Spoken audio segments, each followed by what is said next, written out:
Well, so just the anger of like going to New York and getting rejected, which I'm always getting rejected. I've gotten rejected like my And you whole don't life. take it personally? No, I just get mad. And then because I have a vision in my mind and I am very stubborn.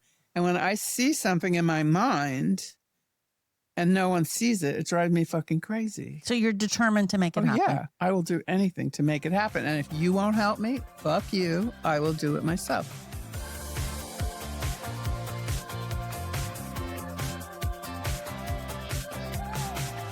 Today on The Messy Parts, we're going to have on Kim Hastreiter. You'll know her as the founder of Paper Magazine, an iconic downtown culture magazine.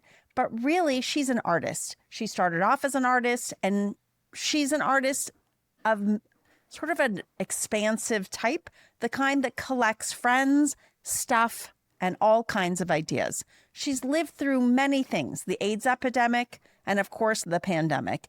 And what's amazing about her is that she continues to want to help and inspire, despite having seen so many things and feeling a little bit bleak about the world today. So, Kim, I'm so excited to have you on. You and I got to meet through Ikram, the amazing Ikram of Chicago. And the minute we met, we sort of had this moment of how is it that we haven't met before, because we share Michael Francis, the OG CMO of Target. And many other people also. Yeah, and many other people. But we sort of had a love of like those early days of Target and all the stuff they did, which makes sense. So I'm so excited to jump into the story with you. You've given a lot of interviews and you have a lot of stories and a lot of stuff. But I wanted to go back to sort of young Kim, growing up in New Jersey. Like, just take me a little bit back to who you were before the icon that you became. I mean, I just had like an amazing mother and an amazing grandma. I had amazing parents. I just was like a suburban kid in New Jersey, like normal. I wasn't arty. Like my mother was a big reader. She was a big, she loved art, and she was kind of like stuck because it was in the 1950s when I was born. And, she was really smart. She was intellectual. She loved art. She collected art. She was kind of like, had really good taste. She knew about fashion because her mother had like a dress store that only sold Claire McCardle, who was like my favorite designer. She was like the best American designer. So you sort of grew up around art and design. Yeah, just from my mother. But they lived in the suburbs because that's where they thought they should live when they had kids. And your dad? My dad was a jeweler, and his father was a jeweler, and they had a jewelry store in Newark, New Jersey. So he had the store, and then they started a little earring company that was named after me and my sister. It was called Kiri. It kind of did well, and my mom did all the designing, but it was like not really fabulous. But you say you weren't an arty kid. My mom always like read the New Yorker, and like we always had, it wasn't fashion, it was more like the New Yorker. Culture. Yeah, culture. And she always knew like the hot restaurant in New York, and they would go into the city because we were only a half hour out of the city. So, in Orange. In West Orange. West Orange, yeah. West Orange. And so what made you decide to go to art school? Well, I didn't go to art school at first. I went to Washington University in St. Louis. Yep. So that's where I got in. And I didn't know, when you're that age, was I 19 or something? You don't know anything. So I went there and I took normal classes, and I just didn't love it. And then I was kind of like, it was 1969. Okay, so that was like the big year of like when Kent State happened and Vietnam. And it was like a huge upheaval in America. My friends were all getting arrested. I mean, it was crazy in 1969. And so I went to college like in September, dressed in villager outfits with little circle pins. And my parents came to see me in St. Louis like 4 months later, and I was wearing like hiking boots and like a floor length Indian schmata, and like I was a hippie. I became a complete hippie, smoking pot, taking mushrooms. I loved psychedelics. What was their reaction to that? I think my parents were shocked when they saw me, what I looked like.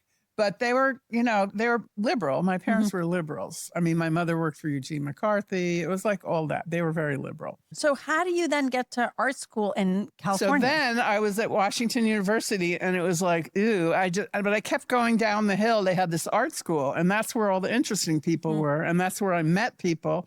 So then I realized I was reading, started reading art magazines. I remember I was reading Art Forum. First, I said, I think I want to transfer to the art school in Washington University. With my mother's blessing, she was like, good, be an artist. She loved it.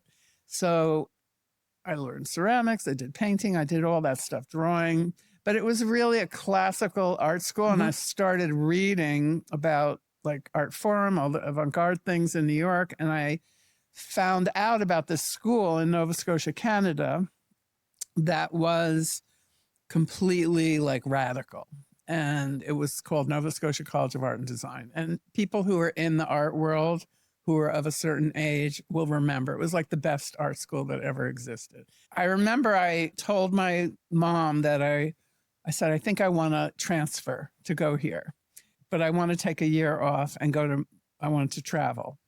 And there in those days, you could buy a Eurail pass for $1,000, and then you would never need a hotel. You could just get on a train and travel anywhere. I bought a Eurail pass and I went to Europe, and I went to Morocco. I went to all these different places. I would just get on trains and go places all by myself.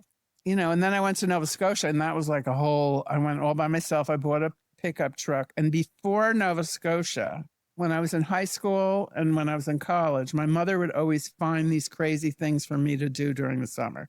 The best one that she found right when I was still in St. Louis, and I think it was before I went to Europe, but she was like, okay, this summer you can either work for Daddy in Newark, New Jersey at the jewelry store, or you could work for this architect named Paolo Soleri, who's building the city of the future in the desert in Arizona. So I was always like, okay, I'll work for him. Yeah, I'd go to Arizona too. Yeah. Do you know who Paolo Soleri was? I don't. Okay, well, Google him, because he was building a crazy city in the middle of the Sonoran Desert. He was this Italian architect. It was called Arcosanti. This was in 1970s. And I was one of the first people. I finished one of the first building, and you would do construction in the desert in the summer. I mean, you sleep outside. It was outrageous. So how do you get to John Baldessari in LA? So then I went to Nova Scotia after all this, after Europe and everything. And that was the year I was in Nova Scotia, the year of Watergate. So I remember it was the year that Nixon was impeached, because that was That'd be memorable. Yeah.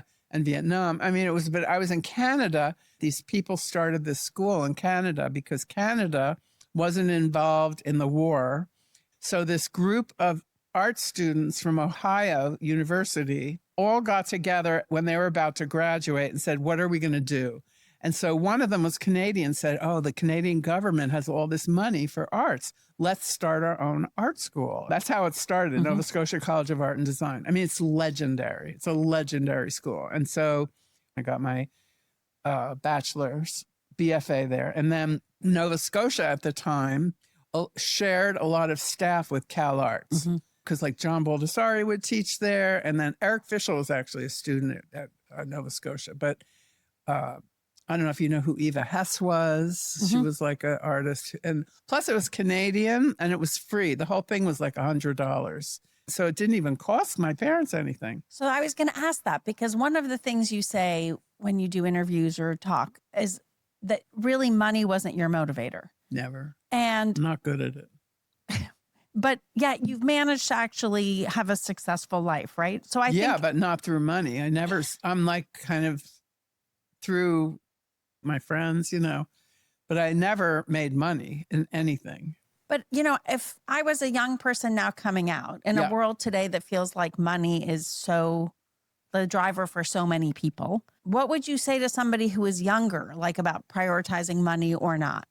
You have to prioritize your happiness, not money. But how are you supposed to pay your bills? First, you have to find your gift. That's really important. What is your gift? Every single one of us has a gift. What's your gift? I'm really good, connector, people and ideas. And my gift isn't so easily described in words. And that's actually what my next book is about. It's called Work. And it's about not being one thing. So it was kind of hard. I thought I was going to be an artist. I went to all these art schools. After Nova Scotia, I went to Cal Arts. Yeah. And I was supposed to go right in the art world. But when John Baldessari, he was my biggest supporter. He loved my work. He called the Whitney. Big LA artist. I had amazing people behind me and they all loved my work. But I came to New York and not one of the women that I went to school with got into a gallery. It was only the boys. It was like a boys club. And I was a punk and I got pissed off. And I was kind of like, fuck you, art world. I don't want to be part of this. So how did you then decide to pivot? So even when I went to Cal Arts, I started making friends with people who weren't artists. And then the people who were artists that I made friends with were like filmmakers and doing crazy things. That was right when video got invented. It was literally 1973. I started making video art. I started doing these things with multiple videos that were kind of similar to the paintings that I was doing. I was addressing this certain thing in my mind. And I kept thinking like, I don't know if I could be an artist that's just like, because people love my paintings. So they were like, oh, keep doing the paintings, keep doing. And I would like, keep doing them. But I was kind of like, well, I don't want to do this, keep doing these paintings. Why not? The same paintings. Because it wasn't interesting to me. Yeah, something didn't it's satisfy like a machine. you. I mean, I don't want to keep doing paint. Like that's the thing about the art world. If someone loves something you do, they're just like, oh, keep doing it because they thought they could sell it. I don't know, whatever. People loved my paintings. They went crazy for my paintings. But I was kind of like, how many times can I say the same thing? And even with my videos, I was saying the same thing in my videos that I was saying in my paintings. It was this concept of space. And I had this whole thing going. Like if you looked at my videos, you could see the connection to my paintings. Yeah. So how do you then pivot? Well, so just the anger of like going to New York and getting rejected, which I'm always getting rejected. I've gotten rejected like And you don't life. take it personally? No, I just get mad. And then because I have a vision in my mind and I am very stubborn.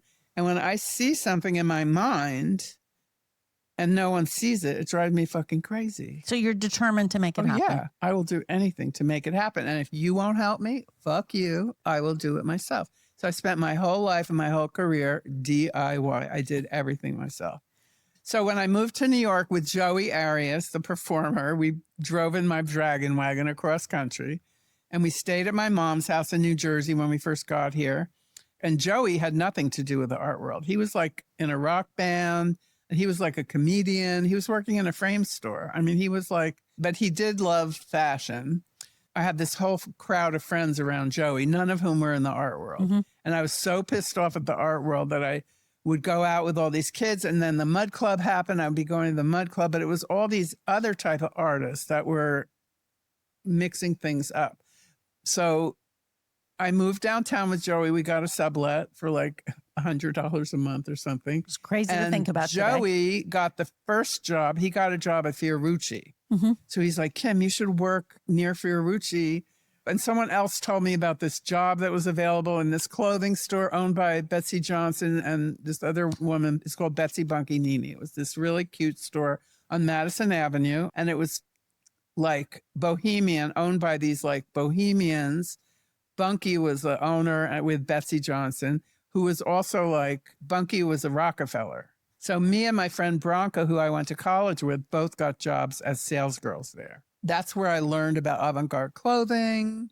Joey was working at Fiorucci down the street, and he became like a big star at Fiorucci. He was like the best salesman, but he was meeting like the Queen of Spain or like movie stars would all go there. Everybody loved Fiorucci. And everyone loved Joey, though Joey became really famous. We met Salvador Dali. I mean, we met all these crazy people. And even at Betsy Bunky Nini, all these famous people like Barbara Streisand would shop there. And like Nora Ephron, I became friends with. She was my customer.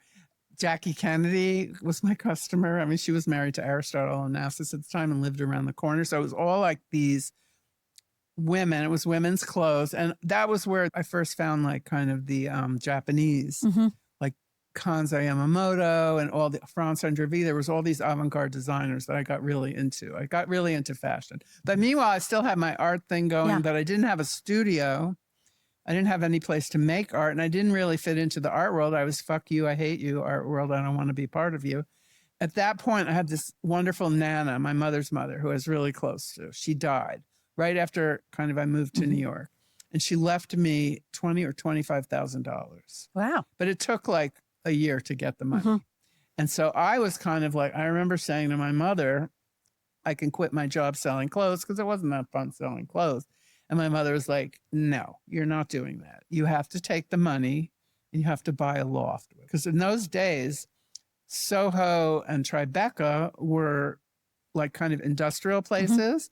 And they started this program for artists. If you were an artist, you could get like a really cheap loft buy. And then you had to bring it up to code, and then you would be tax-free for 10 years. It was like this really good deal for art. So all these artists were buying up these buildings in Soho first, and then it went to Tribeca. When artists still lived in Soho. So there was this art guy named Henry Gelzeller who was friends with Andy Warhol. He became like the head of the cultural guru of New York, and he worked for the government. And he set up this artist program, and you had to prove that you were an artist. And if you got a certificate, you were allowed to buy one of these. And so a lot of artists bought whole buildings, and then they sold off floors. My mother said, you're going to take that money, you're going to buy a loft. In those days, you could buy a loft for $15,000. And that's where you started paper, in that loft. Yes, exactly. So I was living on Prince and West Broadway in this like kind of shitty tenement with a tub in the kitchen. But then when my grandmother died, I started looking through the Village Voice, and I found this place on Lispenard Street. Soho was already, I remember looking at a whole floor in Soho, and it was like $10,000. And every week the price would be going up. It was crazy. It was like this gold rush. Okay. So I went to I found this place on Lispenard Street. It was amazing. It was a vitamin factory, and it was $16,000, and I bought it. And I brought my mother to look at it because it was like shitty. It didn't even have a floor, had these machines in it. It was like a factory. But it had 6 windows looking at the Empire State Building and 6 windows looking at the World Trade Center. It was beautiful and had these beautiful curved ceilings. And I bought it. I remember I used car paint to paint the kitchen. I put AstroTurf down. I was just like it was fun. So what made you decide to do paper? I was still working at Betsy Bunky okay, when I got the loft. But then I met Bill Cunningham because he used to stand the photographer. Yeah. So Bill Cunningham used to stand on the street of Madison Avenue and 59th Street. That was like, or 60th Street rather. And I used to dress crazy because I would always be coming from the clubs. And Bill started photographing me. Because he loved street photography. Yeah. Like, that's what he did. And I dressed crazy. I was dressing crazy. He started like chasing me, and then he started like waiting for me at the subway, and we kind of became friends. And then I saw him downtown in the flea market on Canal Street on one weekend. I was like, what are you doing here? He said, oh, child, I shoot people here. What do you, so we became friends. And every day I would see him. He would take my picture. He had a column in the New York Times. Yeah. Sometimes my picture would be in there. But Bill said to me one day, how do cool people know what to do? You don't read the New York Times to find out what to do. And there was no like timeout. That was too straight, for us. So all there was the Village Voice, which was kind of a hippie rag. And so that was like the demographic wasn't really stylish of it. So there was this newspaper called the Soho Weekly News. It was fabulous and had a style section in it. And it was kind of like you would buy it every Wednesday. And there was this calendar in the middle, and you plan your entire week. What club, what bands were playing, what art shows were opening. And it was like the guru. It was it. So Bill kind of had a little secret column, and he called himself the Snapper. He didn't use his name because he was working for the New York Times. And so he said, oh, the style editor, Annie Flanders, quit. She had a big fight there.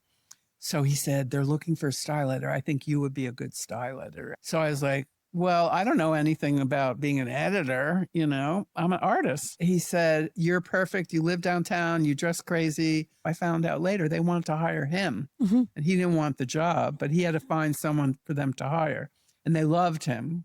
So he made them hire me. But anyway, I got the job with Branca, this girl Branca, who I went to Cal Arts with, and we split the job. I remember we each got like $150 a week. I think the job paid $300 a week, something like that.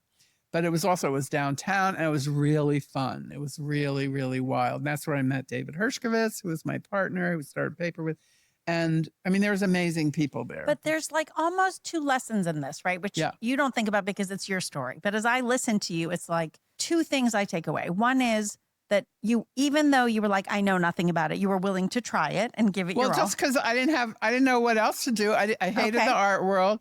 I didn't want to sell clothes. That's what my mother even said. Like, what are you doing? You've been there 2.5 years. She was kind of like, you didn't go to art school for like 8 years to be a sales girl. So, my mother even said, do do you want to own a store? Is that what you want? But she was like open to it if I had said yes. The second thing about you that's really interesting is, and you talk about how you collect people, but relationships have clearly is a key part of your equation, right? Totally. Because Bill plucks you out in this story and helps you find the next thing. And you're sort of living in this, you know, yes, downtown scene, but still lots of interesting people. How do you make these relationships? I mean, I only like spend time with people that I think are contributing something.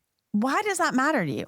Because I don't want to waste my time. Like, life is short, you know? I mean, I'm 74 now and I'm stricter than ever about how I spend my time. Just same with my stuff. And I just, at a certain point when I was young, I was like, and I had this friend who was really smart who said to me, everything you buy has to be incredible. Never buy anything that's not incredible. And I was kind of like, oh, okay. So in other words, whatever, if I buy salt for my kitchen, if I buy a mug for my kitchen, it has to be like fantastic.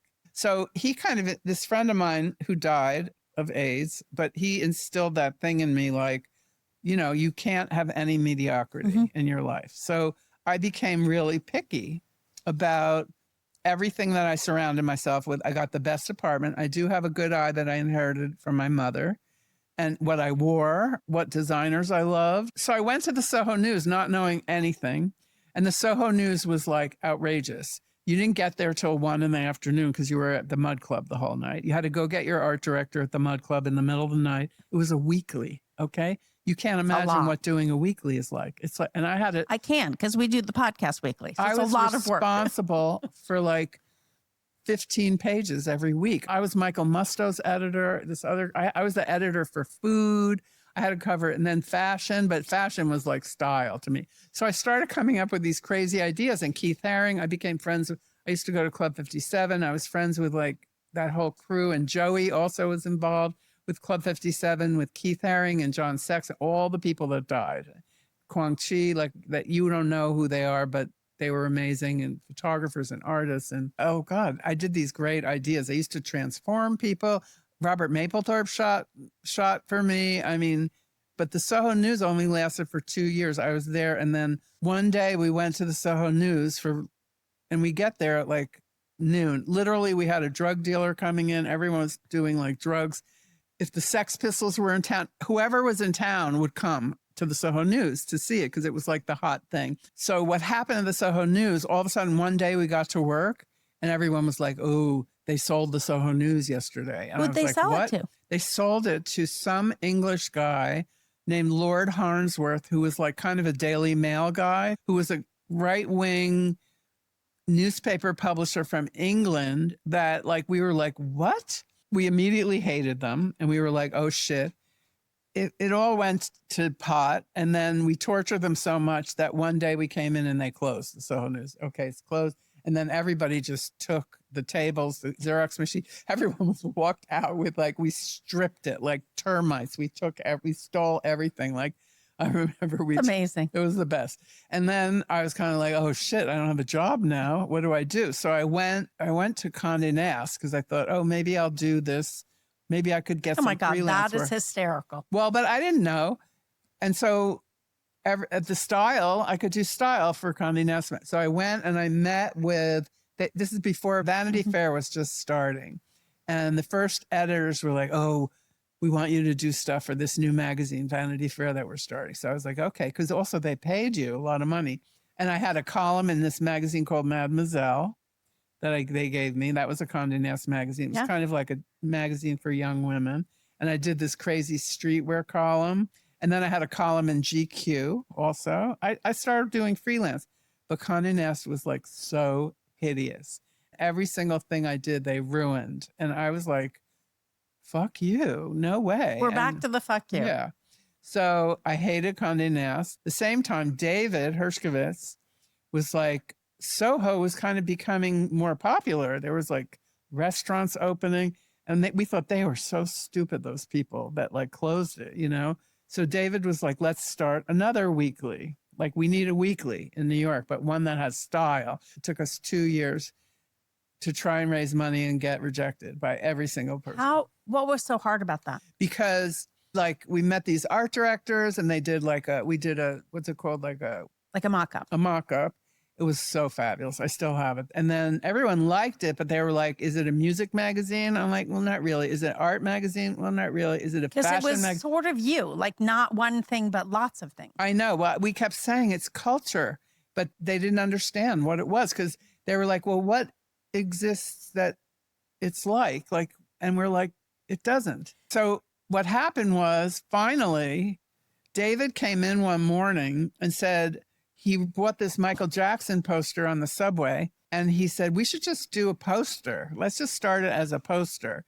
So I went to this printer and it was going to cost $4,000 to print. And we had all the Soho news, like distribution. We had all of the infrastructure at our fingertips. We had these two crazy art directors who worked at the New York Times.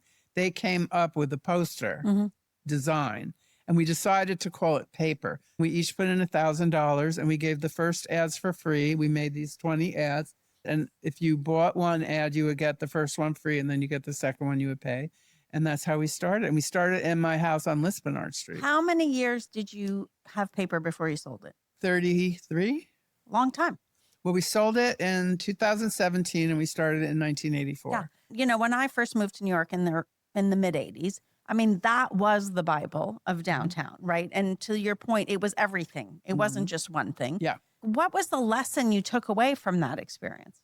First of all, we weren't really journalists. We weren't really publishers. I was an artist. My partner, David, was kind of like, we're all in the art world kind of down there. And everything is converging. The artists would do something with Debbie Harry, and then they'd do like something with Vivienne Westwood and Malcolm McLaren were kind of our heroes because they were doing fashion and music and everything was mixing up. So that was just a really important part of the culture that we wanted to represent in Paper. So you sort of built a media entity that was really a community. Totally. And why do you think community matters to you? Because it just was kind of like, I hate journalism where like you get press releases and then you hire some writer to write a story. To me, that's like the worst. I would rather find a person who's obsessed with a crazy genre of film and have them write about what they know about and are embedded in and are obsessed with. So that was our philosophy at Paper. Get people, all these crazy creative people, and we would teach them, David would teach them how to write. And then we would find, AIDS was happening. We did the first AIDS column. What happened was when people were diagnosed, to me, the thing that really stands out in my memory of that is if you were diagnosed, then you knew you were going to die. You were either die in 6 months or a year. But, to me, the wildest, I had friends that all of a sudden proclaimed that they were gay, they were straight. I had friends that killed themselves in various ways, like just to how people dealt with being HIV, like Keith Haring, when he was HIV, he started he was like a maniac, like producing as much work, like mountains of work, Artists would be like, just go into production mode because they knew they were going to die. So that's like wild to, and they were all in their 20s. Like, what does a 20-year-old do when they know they're going to die? And then a lot of people who didn't have, their families rejected them, right. So we would visit them and we would, try and help them. And there was a million fundraisers, we would have fundraisers. And I have this beautiful David Wernerovich sculpture that I got at a fundraiser for a mutual friend of his before, he died. You're describing community of like people coming together in what was a very difficult time. It was also like Mayor Koch, who was gay, and like he wouldn't say he was gay, and he was like, we were, of course, furious at Ronald Reagan, all of the political people who wouldn't acknowledge it, and Larry Kramer, who was like became my friend and neighbor.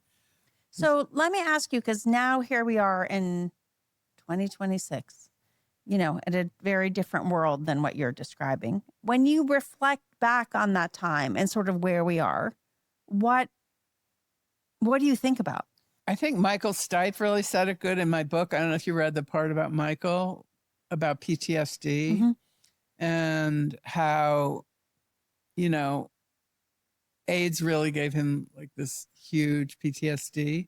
Then when 9/11 happened, it brought it back. And then when this COVID happened, it brought it back. And now, But I think that, I mean, now is unlike, forget it. Now is just beyond. It's like so beyond.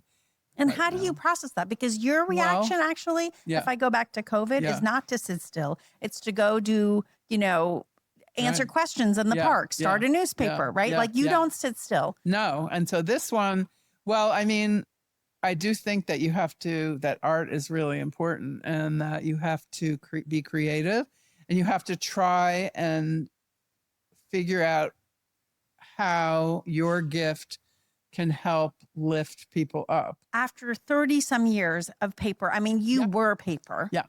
What was that like, sort of that loss of identity when you sold it? Well, I don't know if I've told this story, but I sold paper the week my mother died. And it was like a really crazy week. It was just by accident. Those two things happened the same week.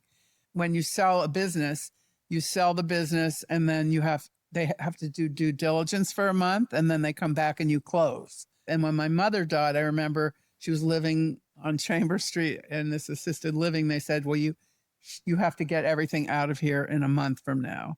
So I had this month I was a little bit in shock. I was happy because I was not happy at paper because it was just not fun anymore.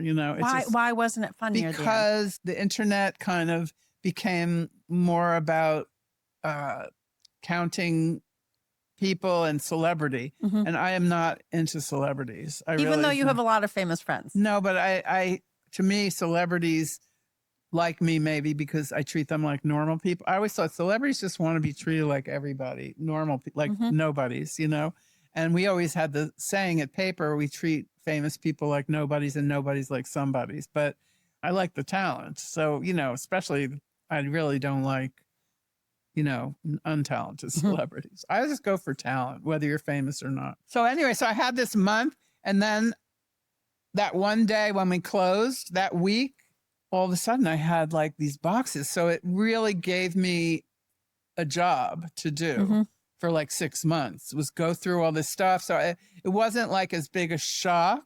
I mean, it was kind of like, it was a relief because I was trying to sell paper for 2 years. No one would buy it. They wanted me to stay and like kind of help them with the transition. And that didn't work. I've heard a lot of times that founders it doesn't work. It doesn't work when you stay. Because people don't know you used to be the boss and now you're not the boss. It doesn't work. That's messy. Yeah, exactly. Definitely. So that didn't work. Yeah. But I then had to figure out what to do with all this stuff. And so then I was going through everything and it was like history lesson, Oh my God. Was that the founding of stuff? Yeah. That's how come. I had to be the most brutal editor also because I didn't have room for all this crap.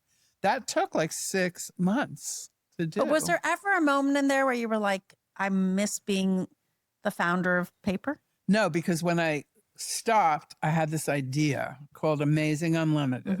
And I want to open a restaurant because all these people always wanted me to open restaurants because I was really into the food scene. I knew all the chefs.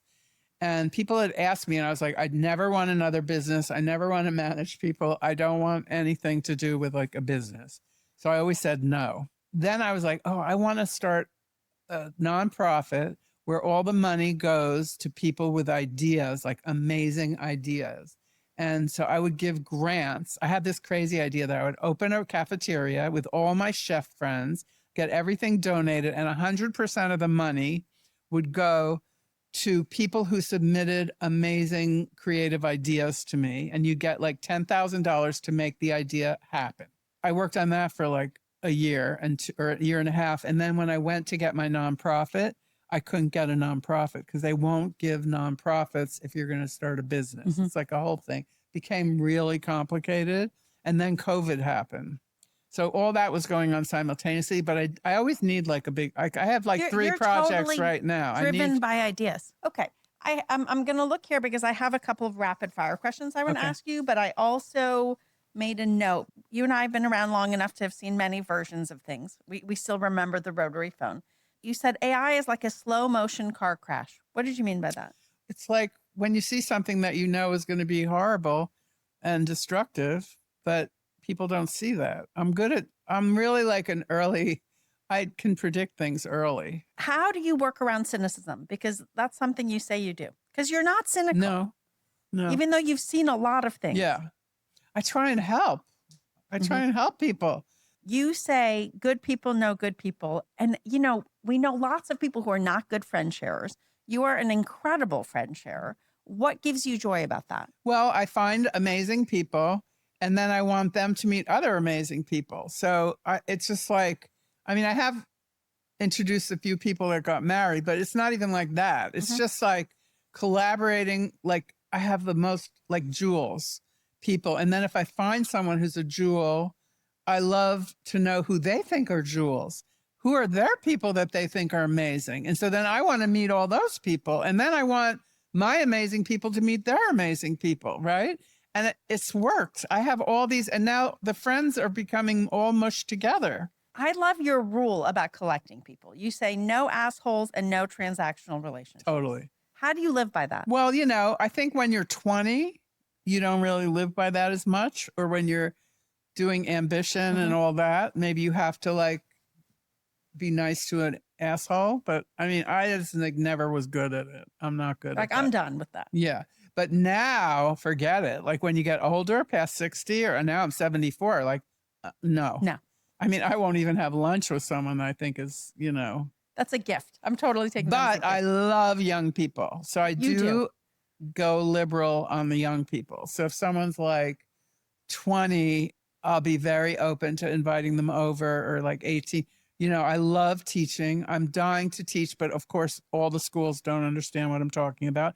Not one school, like NYU, completely rejected me. Everyone rejects me. That was going to work. No, they all reject me because they're like the same thing. Like, what shelf are you going to be on? Like, what's the box you're in? You never fit on a shelf. That's No. actually sort of And a like, gift. I think I would be the best teacher, and I love to teach. 'Cause But you do teach. when you get old, you have all this stuff in your brain. I have all this really good stuff. I just want to get it out before I die and teach people, give people what I have, what I've accumulated. Okay, we're going to do rapid fire. Okay. So first thing that comes to mind. Okay. When was the last time you cried? This morning, probably. I cry every day now. It's like too much. What was the biggest mess that actually led to the most growth?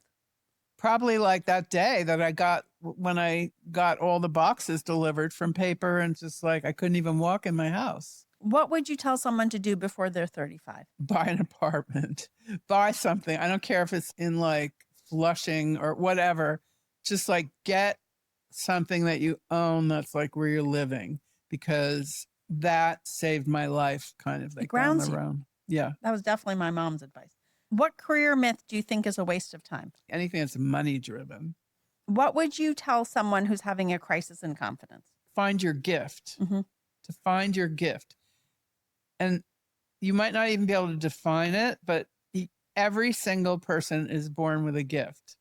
And if you can figure out your gift, what are you better at than the next guy? What do you do better? There's something. I know there's something. It could be you're a cook. It could be anything. Find your gift. And when you find your gift, like lean into it and build around it. Okay, final question. What would be your walk-on song?